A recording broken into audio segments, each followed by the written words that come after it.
Chapter 1. The date that finally did it. Jenna Carlisle knew the date was a disaster before the appetizer hit the table. There were signs, subtle at first, then aggressively unsubtle, like the way he'd corrected the server's pronunciation of his own name, or how he spoke about his exes as if they were defective appliances he generously tolerated ownership of. On paper, Ethan Walsh was flawless. 32, software consultant, owned his condo, had a dog with a human name. In real life, he leaned back in his chair and asked Jenna if she always laughed that loud. As though her amusement were a technical malfunction.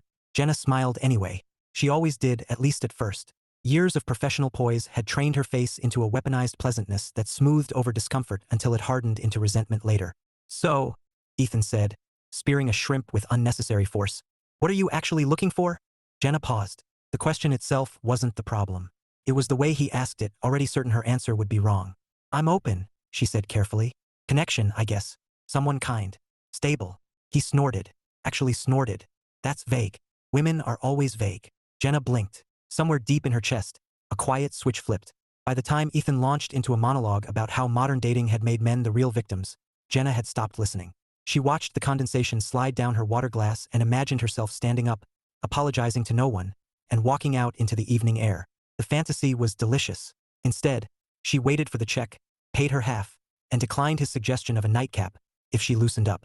When she got home, she kicked off her heels, dropped her purse by the door, and called Mia before she could talk herself out of it. "I'm done," Jenna said as soon as Mia answered. "With him or with men?" Mia asked. There was laughter in her voice, but also fatigue. "Yes." An hour later, Jenna, Mia, and Lila were crammed into Jenna's living room. Shoes discarded, takeout containers open.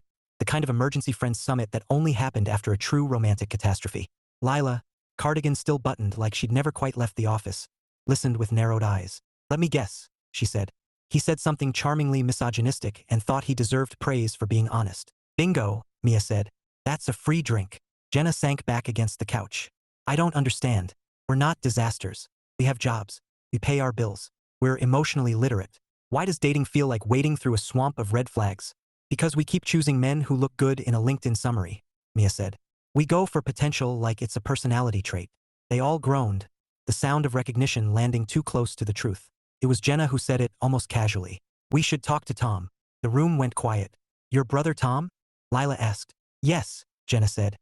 "My happily married, inexplicably functional brother Tom." Mia grimaced. "He's going to roast us." "Good," Jenna said. "I think we need it." 2 days later, they sat at Tom and Emma's kitchen table while 3-year-old Cooper drove a toy truck in aggressive circles around their feet. The house smelled like coffee and something baking, a scent that felt unfairly serene. Tom listened without interrupting, arms folded, expression neutral in a way Jenna recognized from childhood arguments. Emma moved around the kitchen, setting down mugs, kissing Cooper's hair, offering nods of sympathy that felt dangerously sincere. When Jenna finally finished recounting the date, Tom leaned back in his chair. "Well," he said, "I guess I should invest in cat food and boxed wine now." Jenna stared at him. "Wow. I'm kidding," he said. "Mostly." Mia laughed despite herself. Lila crossed her arms. "You're not," Jenna said flatly. Tom shrugged. "I love you, all of you. But if you keep doing what you're doing, yeah, you're going to be single in your 40s wondering what happened." "That's harsh," Mia said. "So is reality," Tom replied. "Your standards aren't too high. They're just wrong." Jenna felt something prickle at the back of her neck. "Explain." "You're chasing flashy," Tom said. "And flashy is easy. Steady is hard. Steady doesn't perform. Steady builds." Emma slid into the chair beside him. "Think of it like this," she said gently. "You're showing up to a job interview in pajamas and wondering why you're not getting hired." Lila stiffened. "We are not unqualified." "No," Emma said. "But you're relying on your existence to do the work for you. Attraction isn't enough. Neither is charm. If you want a partner for life, you have to demonstrate that you are one." Jenna swallowed. "So what, we shouldn't go out? Have fun?" Tom shook his head. "Men worth a damn aren't taking women who live at the club seriously. Not because they're judgmental, but because it signals you're waiting for someone else to build the future while you chase excitement." "That's insulting," Mia said, though her voice wavered. "It's not," Emma said. "It's inconvenient." Silence stretched. Cooper crashed his truck into Jenna's ankle and shouted, "Boom!" Jenna laughed shakily. Somewhere between indignation and clarity, something settled. "So," she said slowly, "what do we do?" Tom smiled, not smug, not cruel, hopeful. "You grow up," he said, "and you don't apologize for it." Jenna drove home later with the windows down, Emma's words echoing in her chest. She wasn't angry anymore. She was curious, and for the first time in years that felt like possibility. Chapter 2. The uncomfortable aftertaste. The drive home from Tom and Emma's house left Jenna quieter than usual. She didn't put on music. She didn't call anyone. The windows were down, the spring air cool against her face, and all she could hear was the steady hum of the road and her brother's voice replaying in her head. Your standards aren't too high. They're wrong. It irritated her how reasonable it sounded now that she was alone. By the time she pulled into her apartment complex, irritation had softened into something more dangerous: recognition. The kind that didn't ask permission and didn't announce itself with drama. Just sat there, waiting. Inside, she kicked off her shoes and dropped her keys into the bowl by the door. The apartment looked exactly as it always did: neat, stylish, curated. Plants watered, throw pillows aligned. A life that photographed beautifully. She poured herself a glass of water, then switched it out for wine without apologizing to herself for the choice. Her phone buzzed. Mia, I feel personally attacked by a man who owns cargo shorts. Lila, I knew we shouldn't have done that sober. Jenna smiled despite herself. Jenna, meet tomorrow. My place. We need to talk before we rewrite the narrative and decide Tom is a villain. There were typing bubbles almost immediately. Mia, fine. But if I end up crying, I'm eating your cheese. The next evening, they regrouped on Jenna's couch. The wine poured more generously this time. The mood somewhere between defensive humor and quiet dread. Mia sprawled across the cushions, dramatic as ever. I just wanted on record that I don't appreciate being told my personality is pajamas. That's not what she said, Lila replied, tucking her legs beneath her. She said our presentation isn't matching the role we want. Mia scoffed. Same thing but ruder. Jenna let them bicker for a moment before speaking. What if they're not wrong? Silence fell faster this time. Lila looked at her. You think they're right? I think, Jenna said slowly, that I've been confusing excitement with compatibility. Mia sat up. Okay, but excitement matters. I don't want to date a spreadsheet. No one said spreadsheets, Jenna said. They said steady. Steady sounds beige, Mia muttered. Jenna leaned forward, elbows on her knees. Tom didn't say boring. He said building. That landed differently. Lila frowned, thoughtful. How many times, she asked quietly, have we ignored perfectly decent men because they didn't give us butterflies fast enough? Jenna didn't answer. She didn't have to. The question dug up faces from her past. Men who texted consistently, asked real questions, shown up when they said they would. Men she'd labeled nice in the same way you labeled leftovers. Theoretically good, deeply unexciting. I ghosted a guy once because he planned dates too early in advance, Mia admitted. I said he felt rigid. But really, he was just intentional. The word settled into the space between them. Intentional. Jenna thought of Tom making coffee every morning, of Emma structuring her life around what she wanted rather than who might show up, of Cooper's toy truck crashing into her ankle as proof of something loud and real and undeniably built. So what? Mia said, breaking the spell. We stop going out? Knit. No, Jenna said. We stop waiting. For what? For someone to interrupt our lives instead of join them. Lila exhaled slowly. That's uncomfortably accurate. They drank in silence for a moment, each lost in private inventories of past choices. I hate this, Mia said at last. Why? Jenna asked. Because it means the problem isn't just the men. Jenna nodded. And because fixing ourselves is harder than complaining about them. Mia raised her glass. Rude, but fair. Lila looked between them. If we're even considering this, we need rules. Jenna blinked. Rules? A time frame? Guardrails? Otherwise we spiral, overcorrect, and end up with self-esteem issues and celery juice. Mia gasped. I draw the line at celery juice. Jenna laughed. Felt good, lighter than it had in days. Okay, 30 days. 30 days of what? Mia asked. Not changing who we are, Jenna said. Changing how we show up. They talked late into the night, refining vague ideas into something resembling intention. No club hopping for validation. No chasing when interest wasn't reciprocated. No writing entire personalities in their heads based on potential. If someone didn't add calm, they didn't get priority.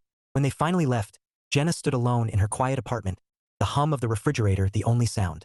She washed her glass, set it in the rack, and stared at her reflection in the darkened window. She looked the same. That, she realized, was the point. The next morning, Jenna noticed how much of her routine was autopilot. She checked her phone before her feet hit the floor. Scrolled through messages she didn't care about from men she barely remembered. 2 gym selfies. A you up? Sent with the audacity of someone who hadn't learned shame. She deleted the apps before she could talk herself out of it. At work, the change was subtler but just as jarring. Jenna liked her job, marketing strategy for a regional firm, but she treated it as a place to perform competence rather than build anything lasting. Today, she stayed after a meeting to ask a question instead of rushing out. She offered help without framing it as a favor. Felt strange. Solid. Like planting something. Later that afternoon, she ran into Ryan from analytics at the coffee machine. He smiled. Easy. Familiar in the way of someone you'd seen 100 times but never fully registered. Rough meeting, he said. Brutal, Jenna replied. I think that deck aged me 5 years. He laughed. Not performative, not flirtatious. Just genuine. Hey, he said, hesitating a beat. A few of us are grabbing lunch tomorrow. Want to join? Jenna's first instinct was to decline. Too midday. Too unglamorous. Too ordinary. She caught herself mid-no. Yeah, she said instead. I'd like that. On the walk home that evening, she passed a couple arguing softly on the sidewalk, the kind of disagreement that came with gestures and exhaustion, not threats of breakup. Down the block, someone was teaching a kid to ride a bike, hands steady on the seat, letting go only when he was sure. Jenna slowed her pace. She wasn't fixed. She wasn't enlightened. But for the first time in a long while, she wasn't chasing a feeling either. At home, she changed into comfortable clothes, cooked something real instead of reheating, and sat on her couch without reaching for her phone. The quiet didn't feel lonely, felt like room. She poured herself a glass of water, just water this time, and raised it slightly to no one in particular. Okay, she said aloud. Let's see what steady can do. Chapter 3, Ordinary on Purpose. By the 5th day of the experiment, Jenna realized how loud her old habits were. They didn't shout. They whispered. They showed up disguised as instincts, little mental nudges that felt earned simply because they were familiar. Check your phone. See who noticed you. Open the app just to look. It won't count if you don't message anyone. She noticed them now because she was finally quiet enough to hear them. Jenna stopped at the bakery on the corner before work, something she'd always considered a weekend indulgence, and bought a plain croissant instead of the almond one she loved. It felt symbolic, though she couldn't articulate why. Maybe it was just practice at choosing without spectacle. At the office, the lunch with Ryan happened exactly as promised. No rescheduling. No last-minute apologies. No subtle negotiation of worth. They walked to a nearby cafe with 2 other coworkers. Conversation easy and unforced. Ryan asked questions that didn't feel like additions. When Jenna talked about a project she'd led the previous quarter, he listened, not with inflated admiration, but with actual interest, asking follow-ups that signaled comprehension rather than flattery. At one point, he said, "You're really good at translating chaos into logic." Jenna laughed. "That's the nicest thing anyone has said to me all week." He smiled. "It's a useful skill." She noticed, with a faint sense of surprise, that her body wasn't buzzing. There was no adrenaline spike, no inner monologue cataloging his tone or posture for hidden meaning. She wasn't performing. She was simply present. When lunch ended, Ryan didn't linger awkwardly or manufacture a segue into flirting. He told her he'd see her at the meeting on Thursday and meant it. It should have felt disappointing. Instead, it felt complete.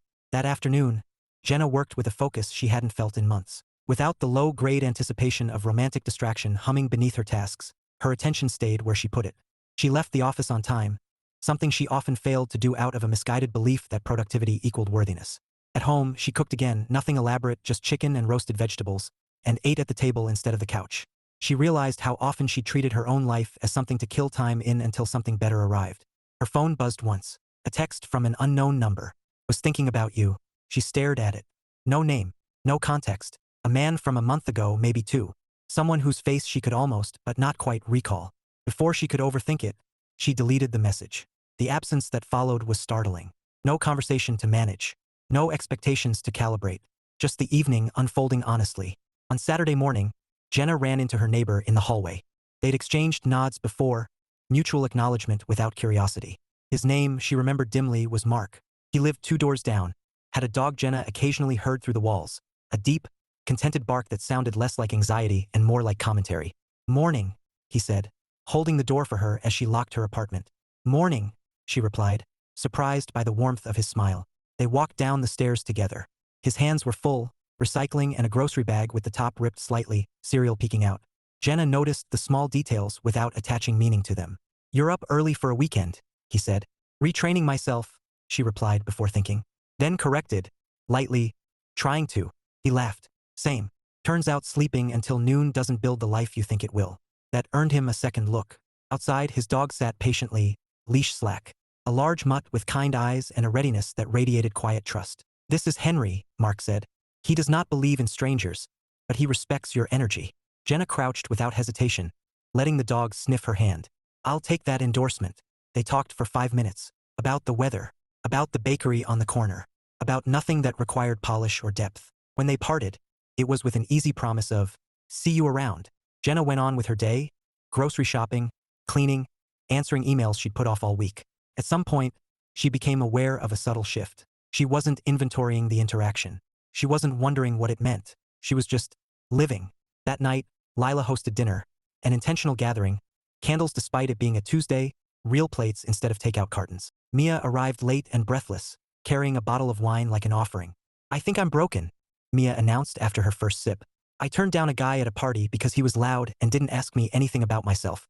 Lila smiled serenely. "Growth looks good on you." They went around the table sharing small updates. None of them had life-altering revelations. No meet cuties. No declarations. "I think I'm less tired," Lila said after a pause. "Like, existentially."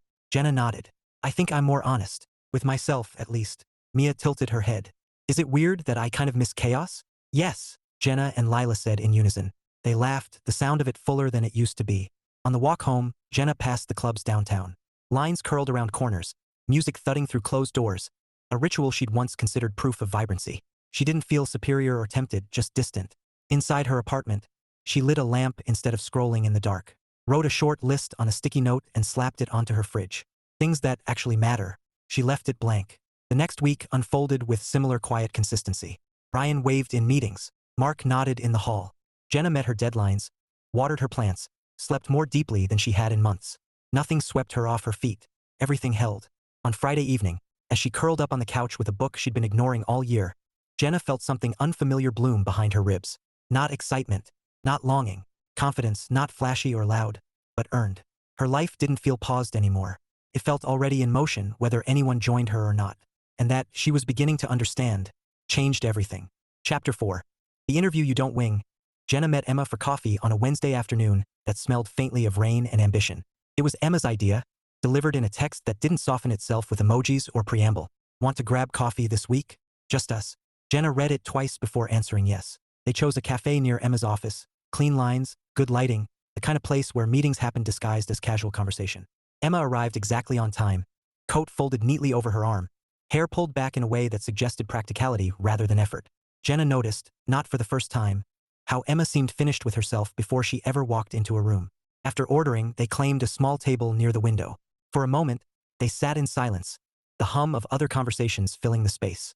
"I hope you know," Emma said finally, stirring her coffee, "that we weren't trying to hurt you." Jenna smiled faintly. "I know. If you wanted to hurt us, you would have been quieter about it." Emma laughed. "Fair." They sipped. Jenna waited. Whatever this was, it wasn't small talk. "You've been thinking about what we said," Emma continued. "Yes.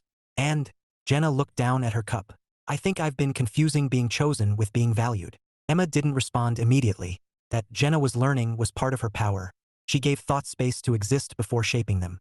"That's very honest," Emma said at last. "And very common." Jenna exhaled. "You make it sound simple. You and Tom." Emma tilted her head. "Do we? You have a marriage. A house that feels like a home. A kid who crashes toy trucks into ankles like it's his job." "That part took practice," Emma said dryly. Jenna smiled, then sobered. "When did you know? That Tom was it?" Emma asked. "Yes." Emma leaned back slightly, considering. "I didn't. Not in the way people want that answer to go." Jenna blinked. "You didn't." "I knew he was consistent," Emma said. "I knew he was kind even when it didn't benefit him. I knew he had integrity when no one was watching. Love came after trust, not before." "That sounds safe," Jenna said, and hated how close the word hovered to accusation. "It is," Emma said without flinching. "And do you know what safety lets you do?" Jenna shook her head. "It lets you grow. Risk without fear. Disagree without catastrophe." Emma met her gaze. "People think excitement disappears in stable relationships. What actually disappears is anxiety." Jenna felt that settle somewhere low and deep. "I think we've been addicted to anxiety," Jenna admitted. "To the uncertainty, the chase, the highs and crashes." "Of course you have," Emma said. "Uncertainty feels like intensity when you don't know any better." They watched rain streak the window pane. "Tell me about your experiment," Emma said. Jenna hesitated, then told her everything. Deleting the apps, the lunches, Mark in the hallway, the quiet nights. "I haven't fallen in love," Jenna finished. "I haven't even gone on a real date." Emma smiled. And yet I don't feel like I'm waiting anymore." Emma nodded, pleased. "That's because you've stopped auditioning." The word landed with surgical precision. "You show up to interviews prepared," Emma continued, unfazed. "You research. You dress for the role. You don't sit back and hope your resume dazzles them into ignoring the gaps." "And we've been doing that with men," Jenna said softly, "expecting chemistry to carry us past incompatibility." "Yes," Emma said, "and chemistry is cheap. Compatibility is expensive. Costs habits, time, self-awareness." Jenna thought of her late nights out, the way she'd prioritized availability over alignment. of how often she'd reshaped herself just enough to fit someone else's interest and called it flexibility. "I don't want to perform anymore," she said. Emma's gaze softened. "Then don't." That afternoon, Jenna walked back to her office alone, rain dotting her blazer, mind humming. She wasn't angry. She wasn't defensive. She felt as if something had been gently but irrevocably adjusted. At work, she noticed how often she tried to be impressive instead of effective. She stopped interrupting silence with commentary. She asked for feedback without dressing it up as self-deprecation. It felt like exhaling after holding her breath for years. That evening, as she was unlocking her door, she heard footsteps behind her. "Hey," Mark said. She turned. He was holding Henry's leash, rain jacket zipped halfway, hair damp. "Sorry. Didn't mean to startle you." "You didn't," Jenna said. And it was true. They stood there for a beat, the familiar awkwardness of two people hovering at the edge of an interaction. "I was going to order takeout," Mark said. "And then I thought, do you want to join? There's a Thai place down the street." No flourish, no ambiguity, no pressure dressed as charm. Jenna felt the old instinct flare. Analyze, calculate, decide whether this was interesting enough to disrupt her evening. She silenced it. "Sure," she said. "That sounds nice." Dinner was easy. Not electric, not cinematic. They talked about work in broad strokes, about Henry, about childhood neighborhoods. Mark listened attentively without trying to one-up her. When their food arrived, he didn't comment on her order. At one point, Jenna realized something startling. She wasn't managing the moment. She wasn't considering how she looked from across the table, or whether her laughter was the right volume, or if she should flirt more obviously just to keep the thread alive. She was just there. After they parted, walking back toward their building, Jenna felt the briefest flicker of doubt. Was that enough? Her old brain asked. Shouldn't it feel bigger? Then Emma's voice answered calmly. Safety doesn't shout. In her apartment, Jenna kicked off her shoes and leaned back against the door, smiling at nothing in particular. Her phone buzzed. Not a mystery text. Not a half-formed bid for attention. It was a message from Ryan. "Good job today. That presentation was solid. Want to grab coffee tomorrow morning? No pressure. No pretense." Jenna typed back without overthinking. "Sure." She set the phone down and let the quiet hold. This wasn't a story she recognized from movies or late-night group chats. There were no declarations, no dizzy infatuation. But for the first time, Jenna suspected that wasn't because something was missing. It was because nothing was wrong. Chapter 5. The familiar shine. The invitation arrived on a Thursday evening, dressed up as coincidence. Jenna had just finished a quiet dinner. Leftover Thai, eaten standing at the counter because she'd been answering an email and forgot to sit, when her phone vibrated. Unknown name, but not unknown energy. Caleb Harding. The name alone brought with it a faint echo of bass-heavy music and rooftop laughter. Caleb was a relic from her recent past. A man she'd gone out with twice last summer, charismatic, well-dressed, astonishingly inconsistent. The kind who made grand plans and forgot them with equal enthusiasm. The kind who never asked where anything was going because he enjoyed the ambiguity too much. She hadn't heard from him in months. "Saw you on LinkedIn. Congrats on the promotion," the message read. "You still owe me a drink." Jenna stared at the screen longer than she meant to. Her first reaction was curiosity sharpened into anticipation. Not because she missed him, she didn't, but because he represented something she knew how to navigate. Caleb came with a script she'd memorized. Flirtation, intrigue, a carefully managed distance that felt like chemistry because it refused to settle. She thought of Mark's easy, tie down the street, Ryan's midday coffee that came without subtext. Emma's voice. Uncertainty feels like intensity when you don't know any better. She typed back anyway. "I don't think I owe you anything."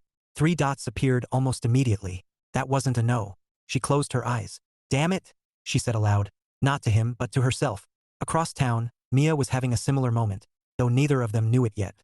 Lila, mercifully, was knee-deep in a deadline that left little room for temptation. Jenna felt the weight of the experiment press against her chest. 30 days.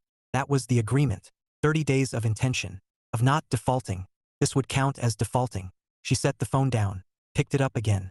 "What are you actually asking?" She typed. A pause. "Longer this time. There's a new place downtown. Opening night. Felt like your kind of thing. Flashy. Exclusive. The promise of being seen." Her heartbeat quickened. Annoyed her by doing so. She imagined the version of herself from a month ago already picking an outfit, already calibrating her interest level to his availability. That version hadn't been stupid. She'd just been tired of stillness. She thought of the sticky note still blank on her fridge. "Things that actually matter. I'm not really doing opening nights anymore," Jenna wrote. "But thanks." The response came slower, heavier with implication. "You always say that. You don't mean it." Jenna's fingers hovered over the keyboard. He was right. Historically. She deleted the entire thread without responding. The silence afterward was pricklier than the one she'd felt with forgotten messages. This was the silence of choosing differently while still wanting the old shape of things. It wasn't triumphant. It was uncomfortable. Her phone vibrated again, not Caleb. It was Emma. How are you holding up? Jenna smiled ruefully. Progress isn't linear, she replied. But I didn't burn anything down. That's usually a win, Emma sent back. On Saturday afternoon, Jenna ran errands downtown. She hadn't planned it that way, but as she turned a corner near the new restaurant district, she saw the place Caleb had mentioned. Glass facade, rope line, people already gathering, dressed for attention. And there he was, leaning against the railing like the scene had been blocked around him. Sunglasses despite the overcast sky. He spotted her instantly. Jenna, he called, breaking away. She slowed despite herself. Up close, he was exactly as she remembered. Handsome in a way that asked you to notice. Smile calibrated for charm. He looked her over with easy familiarity, as though time were merely a suggestion. You disappeared, he said lightly. I didn't, she replied. We just stopped talking. He grinned. You make it sound so final. I tend to. They stood there, chemistry humming faintly. Not roaring, but present. Jenna felt it like muscle memory. This is where it usually tilted, where she justified giving it another try because trying felt like motion. You should come in, Caleb said, nodding toward the entrance. First round's on me. She glanced past him, at the cluster of people posing for photos, the deliberate chaos, the unearned intimacy. I'm actually on my way home, she said. He raised an eyebrow. On a Saturday? Yes. Caleb studied her, something flickering in his expression. Challenge, surprise, perhaps even irritation. You've changed, he said. Jenna considered it. I think I stopped confusing stimulation with substance. He laughed, but it didn't quite land. Still overthinking everything. Still avoiding thinking at all, she returned gently. There it was, the line. A few months ago, she would have softened it, hedged, flirted it away. Now she met his gaze without apology. Well, Caleb said, stepping back, shrugging the moment into casual ease. If you change your mind, I won't, Jenna said. Not sharp, just certain. She walked away before he could respond, pulse racing, not with excitement but something closer to grief. Not for him, but for the version of herself that had equated attention with worth. At home that night, she replayed the encounter while chopping vegetables. The restraint sat oddly in her chest, like in used energy. She wondered if she'd made the right choice, not because she wanted Caleb, but because she wanted proof that choosing steady would reward her immediately. It hadn't. Not yet. Her phone buzzed. Mark's name this time. Henry thinks you're avoiding him. Want to come with us to the dog park tomorrow? No performance. No provocation.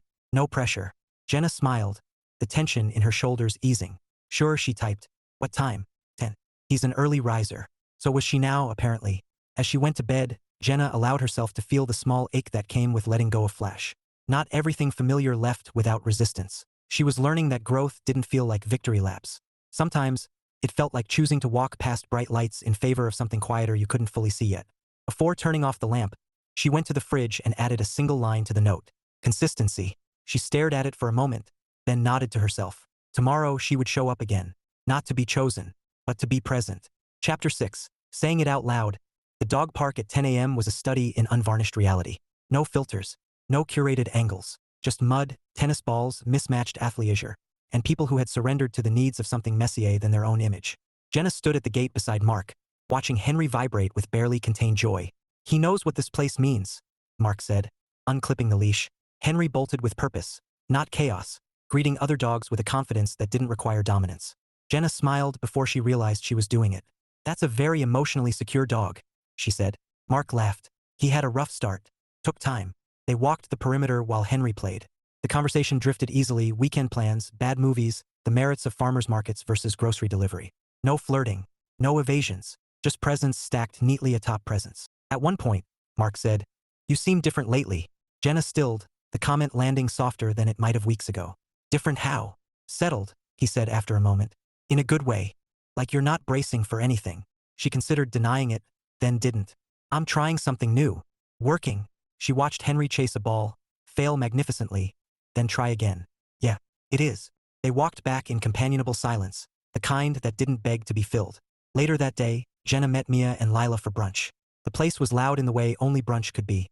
Mimosas clinking, servers weaving, conversations overlapping without listening.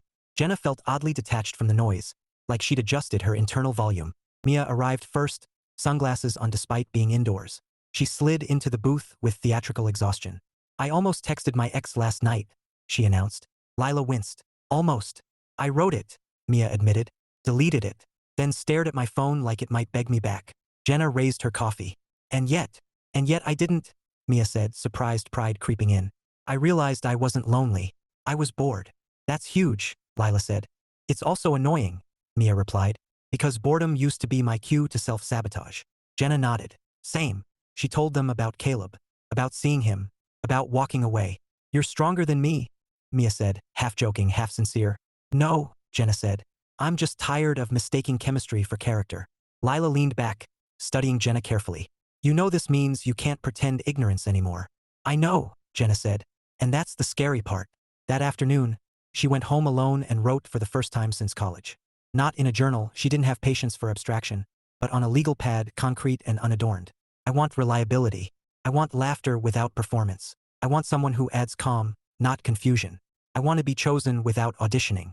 She read the list twice, then underlined the last line. That evening, Ryan texted. Still on for coffee in the morning? Yes, Jenna replied, then paused. Can I be honest about something? There was a short delay. Of course. She typed slowly, deliberately. I'm not really looking for anything ambiguous right now. I don't need answers immediately. I just don't want to drift. The reply came after a minute. I appreciate you saying that.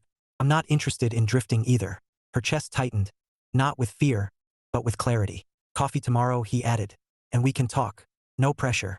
Jenna set the phone down and sat with the feeling. This was new, not the conversation, but the absence of dread around it.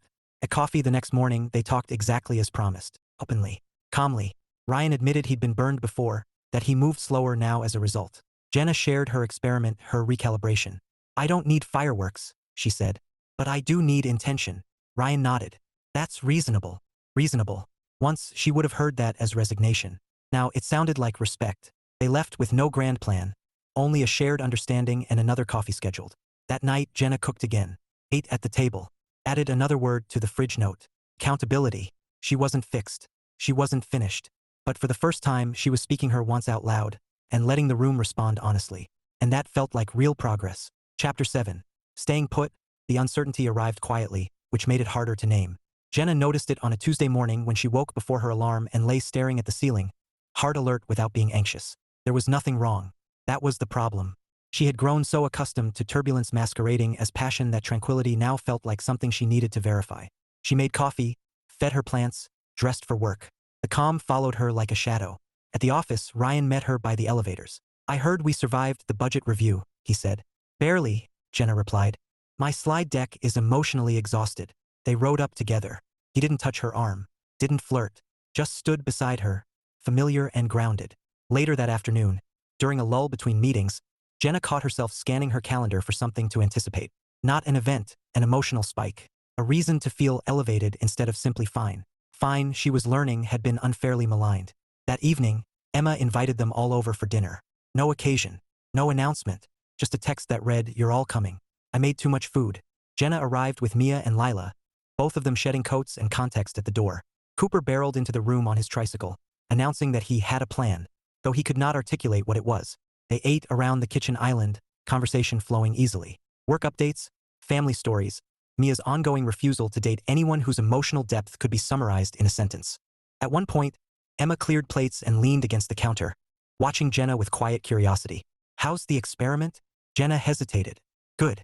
And confusing. Tom raised an eyebrow. Confusing how? I don't feel fireworks, Jenna said plainly, and part of me keeps waiting to miss them. Emma nodded once, as if she'd heard this answer before. Do you miss turbulence? Or do you miss distraction? Jenna opened her mouth, then closed it. Across the room, Cooper dropped a spoon and declared it broken forever. Tom picked it up, wiped it, handed it back. That, Emma said softly, gesturing to the unremarkable moment, is what most love looks like when no one's watching. Jenna swallowed. On the drive home, Mia sighed wistfully. I hate that they're right. I know, Jenna said. It ruins complaining.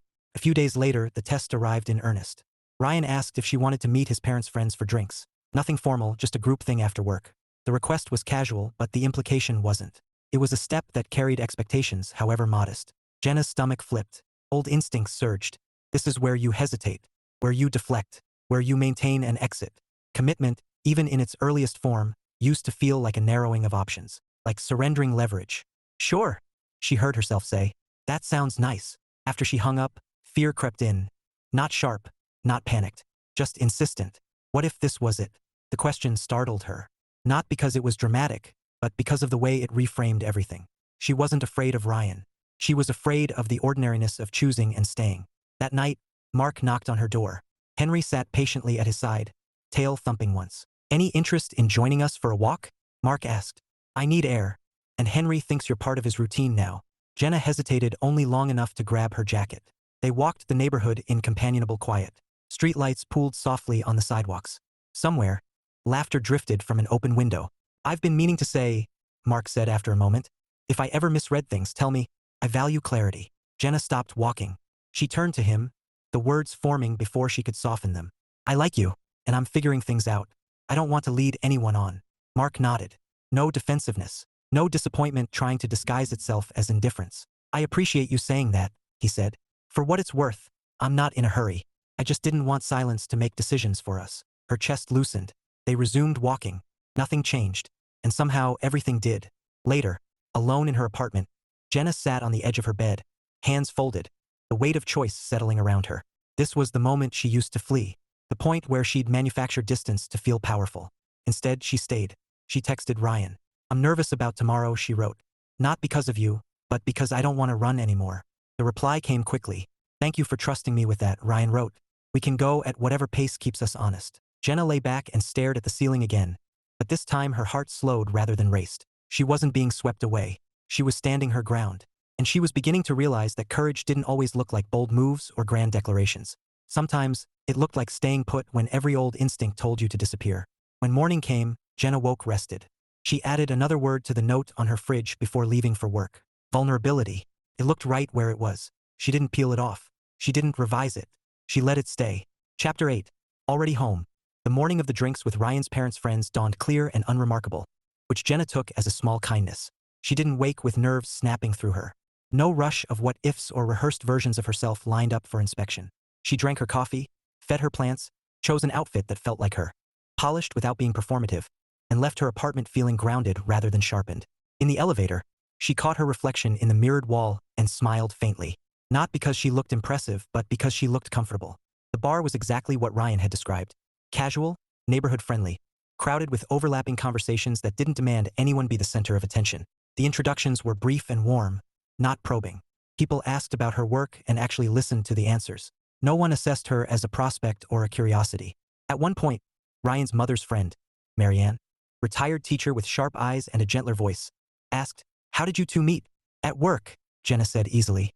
"And," Ryan added, smiling sideways at her, "by being very honest about expectations." Marianne nodded approvingly, as if that explained everything. As the evening unfolded, Jenna realized something quietly monumental. She wasn't monitoring time. She wasn't counting minutes until escape or scanning for signs she'd overcommit. She was there because she wanted to be. Later, walking out into the evening air with Ryan beside her, she felt a familiar impulse stir. The urge to summarize, define, label the night while it was still warm. She let it pass. "I'm glad you came," Ryan said. "So am I," she replied. Not because it sounded right, but because it was. They walked without hurry. When they reached her building, Ryan stopped. "Can I ask you something?" he said. She nodded. "What does success look like to you? Not career-wise, life-wise." Jenna thought of her fridge note, the words accumulating without explanation. "I think," she said carefully, "it looks like consistency without stagnation, choice without anxiety.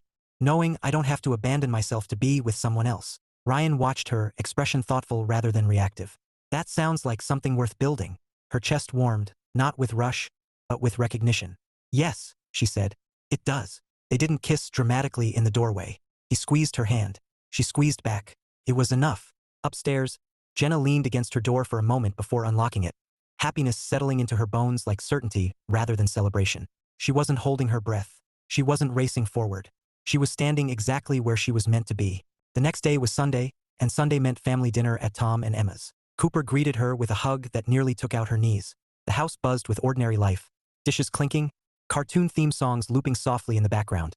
Tom chasing Cooper with theatrical menace. Emma caught Jenna's eye across the room and smiled, the knowing kind that didn't demand explanation.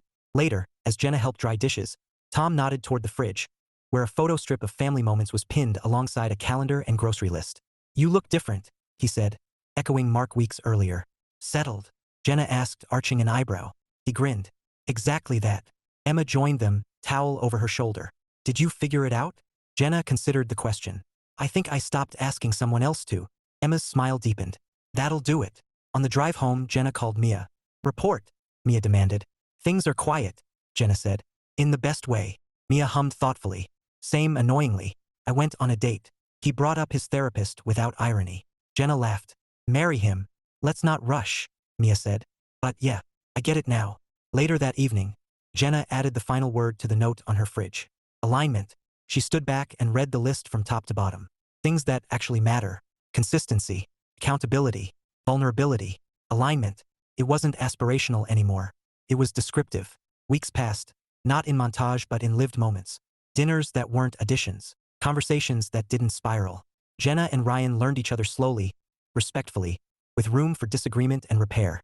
Mark remained a neighbor, then a friend, then a pleasant constant rather than an unresolved possibility. No one was owed an explanation. Nothing was being hedged. Jenna still had doubts sometimes. She still missed spectacle on especially dull afternoons. Growth hadn't erased her instincts. It had given her language for them. And that made all the difference. One evening, curled up on her couch with a book and the lamp casting a familiar pool of light, Jenna felt a quiet certainty press gently against her ribs. Love hadn't arrived as a savior. It hadn't crashed or rescued or demanded reinvention. It had shown up when she stopped mistaking chaos for depth and learned how to stay present for her own life. Jenna smiled to herself, turned the page, and stayed exactly where she was. She wasn't waiting anymore. She was already home.